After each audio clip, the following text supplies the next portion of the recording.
சென்னையில் அமைய இருந்த பசுமை பரந்தூர் விமான நிலைய திட்டம் நேற்றைக்கு வந்துக்கிட்டு ஒரு வழியா தமிழக சட்டசபையில் வச்சு நம்மளுடைய முதல்வர் விஜய் அவர்கள் ரத்து செய்கிறேன், இந்த செயல் திட்டம் செயல்பாட்டுக்கு வராது, இரண்டாவது விமான நிலையத்தை வேற இடத்துக்கு வந்துக்கிட்டு நாங்கள் தேர்வு செஞ்சு கட்டிக்கிறோம், அதனால் வந்துக்கிட்டு பரந்தூர் விமான நிலைய திட்டம் கேன்சல் அப்படிங்கிற மாதிரி வந்துக்கிட்டு ஒரு அறிவிப்பை அதிகாரப்பூர்வமாக வந்துக்கிட்டு அறிவிப்பு செஞ்சார்.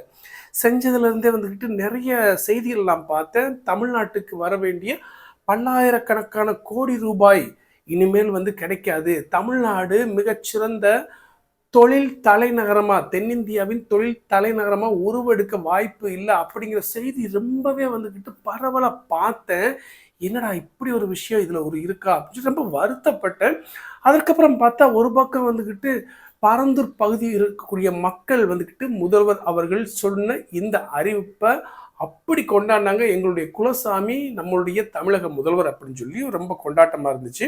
அதற்கப்புறம் இந்த பக்கம் பல்லாயிரக்கணக்கான கோடி பறிபோகுதடா, ஐயோ அப்படி என்ன ஒரு விஷயம் அப்படிங்கிற மாதிரி நானும் யோசிச்சு பார்த்தா இன்னைக்கு செய்தித்தாள்களையும் சரி, நிறைய செய்தி ஊடகங்களையும் சமூக ஊடகங்கள்லையும் படித்த நியூஸை கேட்டால் அப்பப்பா இதுக்குள்ளே இப்படி ஒரு விஷயம் இருக்கா அப்படிங்கிறது தான் வந்துட்டு நான் பிரமிச்சு போயிட்டேங்க. அதாவது கடந்த கால ஆட்சியில் என்ன பண்ணியிருக்காங்கன்னா, இந்த மாதிரி வந்துக்கிட்டு சென்னையின் இரண்டாவது பசுமை விமான நிலையம் வந்துக்கிட்டு கட்ட போகிறோம், அதனால் வந்துக்கிட்டு இதை சுற்றியுள்ள இடங்கள் பகுதிகள்லாம் வந்துக்கிட்டு லட்சக்கணக்கில் விலை போகிறதா இருந்த விஷயத்த கோடிக்கணக்கில் விலையை உயர்த்தி விட்டு பல அரசியல் கட்சியை சார்ந்தவர்கள் வந்து இந்த பக்கம், அதாவது விமான நிலையம் அமைய போகிற பகுதியில், இரண்டாவது விமான நிலையம் அமைய போகிற பகுதியில் லட்சக்கணக்காக இருக்கக்கூடிய விலையை கோடிக்கணக்கில் வந்து வாங்கி தள்ளியிருக்காங்க.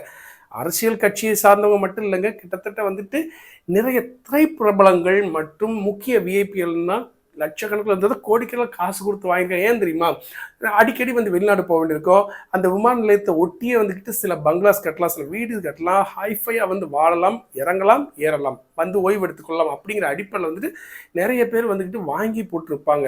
இப்போது இந்த பரந்தூர் விமான நிலையம், பரந்தூர் பசுமை விமான நிலையம் கட்டக்கூடிய செயல் திட்டம் கைவிடப்பட்டதுனால வந்துக்கிட்டு அத்தனை பேர் வந்துக்கிட்டு தலையில் துண்டை போட்டு அட பாவியா உங்களை நம்பி தான் நான் வாங்கி போட்டேன், கடைசியில் வந்துக்கிட்டு இப்போ இந்த திட்டமும் கைவிடப்பட்டுருச்சு அப்படிங்கிற கேள்விப்படுறப்ப நெஞ்சில் குத்தப்பட்ட ஈட்டி போன்ற ஒரு விதமான வழியை வந்து எதிர்கொள்ள வேண்டிய சூழ்நிலை தான் வந்துக்கிட்டு இப்போ வந்திருக்கதா நிறைய சமூக ஊடகங்கள் செய்தியை பார்க்குறப்ப இது உண்மையா பொய்யான்னு தெரியல. மக்களே தயவு செஞ்சு கீழே உங்களுடைய கருத்துக்கள் இந்த வீடியோவுக்கு அதிகமாக வரவேற்கப்படுகிறது. ஏன் தெரியுமா, நானும் வந்து படிக்கிறப்ப உண்மையா பொய்யா அப்படிங்கிற ஒரு கண்ணோட்டத்தில் படித்தேன். பட் இருந்தாலும் எந்த ஒரு தகவலாக இருந்தாலும் நம்மளுடைய யூடியூப் சேனல் மூலமாக மக்களுக்கு வந்துக்கிட்டு தெரியப்படுத்துகிற நோக்கத்தில் தான் இந்த வீடியோ ரெடி பண்ணேன்.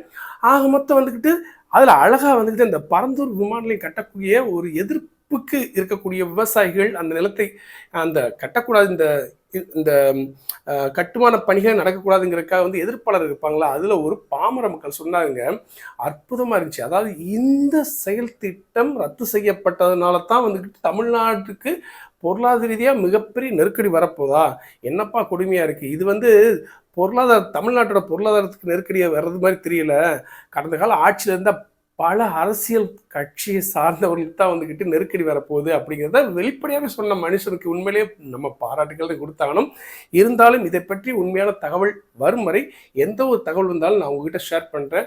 மறக்காமல் நம்ம பாமுத்துக்குமார் யூடியூப் சேனலில் அப்படி சப்ஸ்கிரைப் பண்ணிவிட்டு உங்களுக்கு கருத்துக்கள் கண்டிப்பாக வரவேற்கப்படுகிறது மீண்டும் ஒரு தகவலுடன்.